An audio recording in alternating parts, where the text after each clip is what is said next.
Então vamos lá, pessoal. Abram lá na apostila de História, página 28. Nós iremos fazer da 28 a 30, ok? Então, o nosso assunto hoje de história é sobre as bandeiras. Nós vamos ver o que eram as bandeiras e o que eram os bandeirantes, certo? Então, vamos lá. Já fiquem aí com o marca-texto na mão, tá? Deixa a professora arrumar aqui certinho. Fiquem com o marca-texto na mão, combinado, pessoal? E assim que eu falar para grifar, vocês grifem, então tem que acompanhar a leitura junto com a professora. Então vamos lá. As bandeiras eram expedições que saíam de locais próximos ao litoral e partiam em direção ao interior do território brasileiro. As pessoas que participavam dessas expedições eram chamadas de bandeirantes e buscavam por ouro, prata e plantas. Contudo, algumas dessas expedições também buscavam aprisionar e escravizar indígenas para fazê-los trabalhar nos campos, vilas e cidades. Então, vocês podem grifar todo esse parágrafo que a professora acabou de ler. Tá bom? Então, o que eram bandeiras? Bandeiras eram expedições. E o que eram expedições? Expedições eram um grupo de pessoas que saíam para viajar, tá? Então, as bandeiras eram essas viagens longas que elas faziam para sair do litoral, né? Elas saíam de locais próximos ao litoral e partiam em direção ao interior. Lembra que nós falamos na aula passada que como acabou, né, o que eles estavam explorando? O pau-brasil, por exemplo, que foi um dos primeiros produtos a serem explorados, né? Eles foram acabando e aí então eles tinham que se deslocar desse lugar que eles estavam para outro em busca de outras coisas, né? Em busca de outras riquezas, vamos dizer assim. Então, essa saída do litoral para o interior em busca disso eram chamadas de bandeiras. Então, eram essas viagens, essas expedições. E as pessoas que participavam dessas viagens, dessas expedições, eram chamadas de bandeirantes. Então, eles recebiam esse nome devido à expedição que se chamava Bandeiras, ok? Então, esses bandeirantes, então tá lá, o que eles faziam? Então, eles buscavam por ouro, por prata e plantas, mas também, além disso, eles buscavam aprisionar os indígenas para escravizá-los. Então, eles prendiam, né, e faziam os índios de escravos para trabalhar para eles lá nas vilas e nas cidades e nos campos, certo? Então, além deles estarem atrás de riquezas, eles aprisionavam os indígenas para escravizá-los, ok? Aí tá lá um quadrinho do lado aí. Você sabia? Os brasileiros daquela época tinham grande interesse por plantas medicinais, frutas, raízes e sementes. Castanhas, cravo, pimenta e canela, por exemplo, eram produtos usados para temperar e conservar alimentos e também serviam como remédio. Então, quem eram os brasileiros daquela época? Os indígenas. Então, eles aproveitavam as plantas nas florestas, no meio das florestas, para produzir remédios, mas eles não destruíam, eles não desmatavam tudo assim por ganância, como os portugueses fizeram. Eles apenas tiravam o que eles precisavam, né? Então eles tiravam apenas o que eles precisavam. Se era para produzir um remédio, eles pegavam só a quantia que eles iriam precisar para fazer o remédio. Então não era por ganância essa exploração, vamos dizer assim, que eles faziam nas matas, né? Então, esses brasileiros, eles tinham, então, esse interesse por plantas, ok? E eles utilizavam também essas plantas até para temperos, né? Para cozinhar. Depois do ladinho tem outro quadro, tá lá escrito: para colonizar e explorar as riquezas destas terras, em 1534, o rei de Portugal dividiu as terras brasileiras em 15 lotes, que ficaram conhecidos como capitanias hereditárias. Essas capitanias eram hereditárias porque passavam de pai para filho. Então, aqui embaixo, vocês têm aí um mapa do Brasil. E essa parte amarela que está mostrando é o litoral. Foi onde eles chegaram primeiro, certo? Eles vieram pelo Oceano Atlântico e desembarcaram aqui no litoral. Então, o que o rei de Portugal fez aí no ano de 1534? Ele dividiu essas terras aí do litoral em 15 lotes. O que são lotes? São pedaços de terras, né? Aqui na cidade a gente fala lote, são terrenos, então são pedaços de terras. Então ele separou, ele dividiu em 15 pedaços, em 15 lotes. Vamos dizer 15 terrenos, aí, pedaços de terras, ok?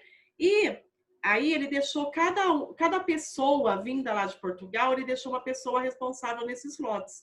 E esses lotes foram chamados de capitanias hereditárias. Por que hereditárias? Hereditário quer dizer que passa de geração em geração. Então, quer dizer, passava de pai para filho, ok? Se tinha uma pessoa responsável em determinado lote, então, a partir daquele momento, se ele morresse ou ele ficasse mais velhinho, de idade, vinha o filho para tomar conta. Isso é passar de hereditariedade, ok? De pai para filho. Então, essas foram as capitanias hereditárias. Então, o que foram as capitanias hereditárias? Foram lotes que o rei de Portugal dividiu, pedaços de lotes que foram divididos no litoral brasileiro. Capitanias hereditárias. Continuando a nossa leitura. Desbravar o interior do Brasil não era uma tarefa fácil. Os bandeirantes partiam em direção às terras desconhecidas e enfrentavam muitos perigos, como os animais selvagens. Então, podem grifar esse parágrafo. Então, não foi nada fácil sair do litoral e ir para o interior. Quer dizer, eles adentraram a fundo nas florestas, né? E aí, como eles não conheciam o local, já os indígenas conheciam, mas os portugueses não. Então, para eles se tornou muito mais difícil, principalmente em relação aos animais selvagens. Eles, né, era tudo desconhecido para eles. Muitos homens que aceitavam essa aventura desejavam ganhar um pedaço de terra ou parte do ouro encontrado durante a expedição. Na terra que ganhavam, normalmente plantavam trigo, milho e mandioca. Então, eles pediam aí um pedaço de terra, né? Eles queriam fazer parte do lucro, né? Também. Página 29, pessoal.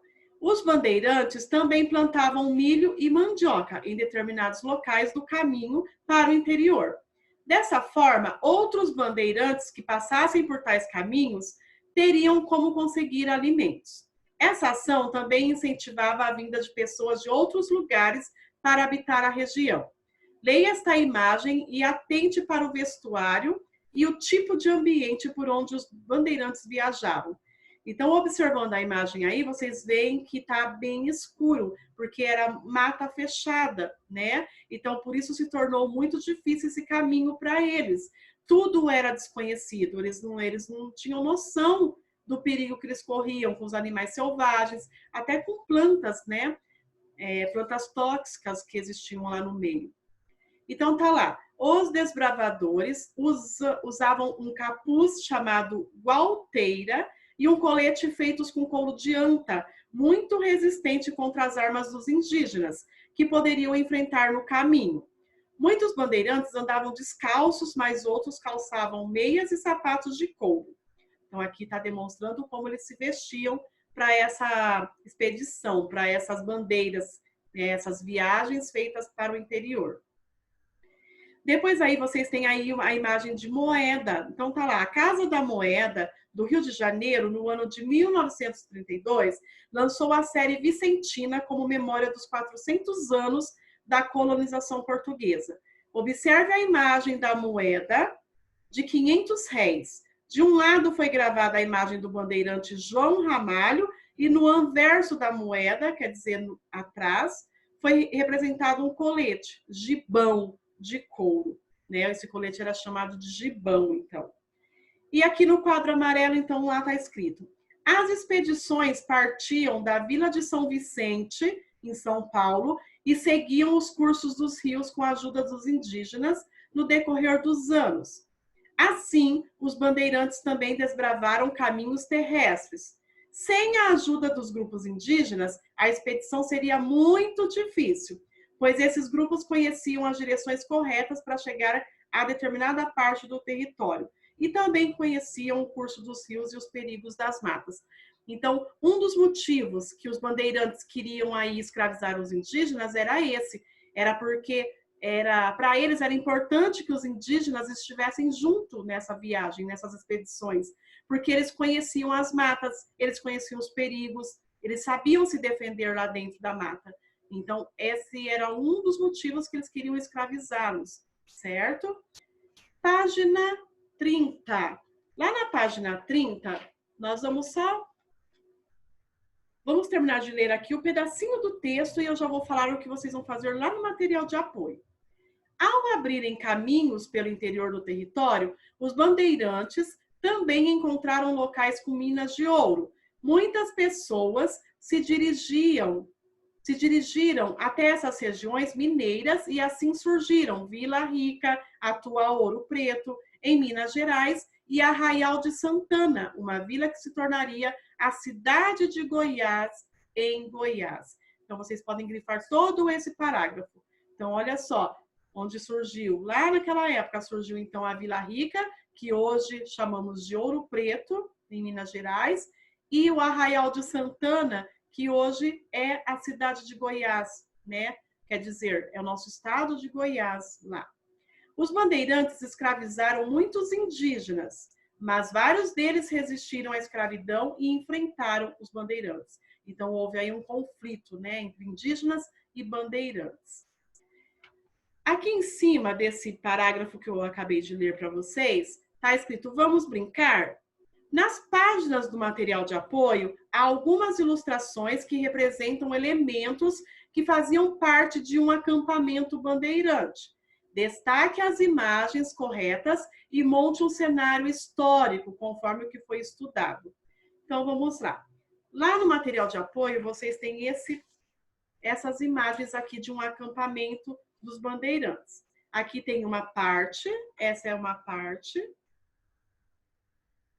E a outra parte é essa. O que vocês vão fazer? Tá vendo aqui, ó, do ladinho? Tem algumas imagens.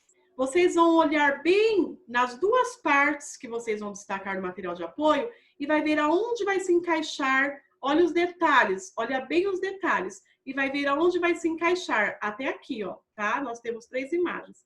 Vocês vão ver aonde vai se encaixar. Então, vai ficar um acampamento, vai ficar assim, ó. Tá vendo? Vocês vão montar, a professora vai ficar aqui do ladinho. Ah lá, mais ou menos isso, ó.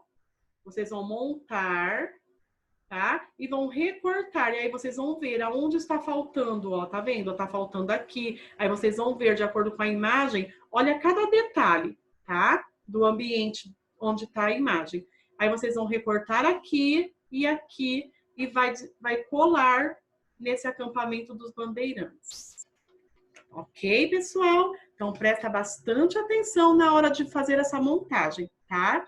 Então, vocês vão montar de acordo com o que nós acabamos de ler, como que era, né, essa viagem. E, na verdade, pessoal, quando a gente fala em viagem, essas expedições eram viagens, né? Não é viagem de carro, de ônibus, avião, não, tá? As viagens que eles faziam antigamente eram a pé e a cavalo, né? Então, eles andavam a cavalo, só que chegou num determinado ponto no meio das matas que não tinha como andar a cavalo. Então, eles tinham que descer do cavalo e andar a pé. Então, era assim as viagens dos bandeirantes. E para finalizar, vocês vão ter aí a tarefinha no caderno de caligrafia. Então, o que vocês vão fazer? Vou mostrar aqui para vocês. Lá está escrito, apostila de geografia, página 29. Você sabia? Então, o que vocês vão fazer? Ó, apostila de geografia, página 29. Tá vendo aqui, ó? Esse textinho, você sabia? Vocês vão copiar no caderno de caligrafia. Eu quero letra caprichada, hein, pessoal? Capricho total. E depois vocês vão ilustrar.